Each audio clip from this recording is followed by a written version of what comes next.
সাকিব আল হাসান সম্ভবত বাংলাদেশে এখন আপাতত আর ফেরা হবে না। ভারতে টেস্ট ক্রিকেট খেলে সে ভারত থেকে যুক্তরাষ্ট্রে চলে যাবেন সাকিব আল হাসান।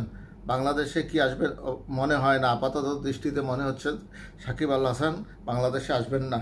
বাংলাদেশ ক্রিকেট দল ভারতে অবস্থান করবে অক্টোবরের দ্বিতীয় সপ্তাহ পর্যন্ত। টি-20 সিরিজের তৃতীয় ও সফরের শেষ ম্যাচ 12ই অক্টোবর। তবে ততদিন পর্যন্ত ভারতে থাকার দরকার হচ্ছে না সাকিব আল হাসানের। কানপুর সিরিজের দ্বিতীয় টেস্ট শুরুর আগে আচমকা ঘোষণায় তিনি নিজেই সেই দরজা বন্ধ করে দিয়েছেন।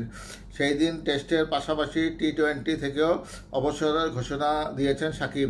এর মধ্যে টেস্ট নিয়ে ঘোষণাটি ছিল আগাম।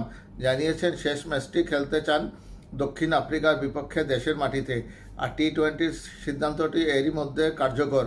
জুনে হয়ে যাওয়া টি-20 বিশ্বকাপেই শেষ ম্যাচ খেলে ফেলেছেন তিনি, যার অর্থ 30শে সেপ্টেম্বর বাংলাদেশ ভারত সিরিজের কানপুর টেস্ট শেষ হলেই সাকিবের ভারত সফর শেষ হবে।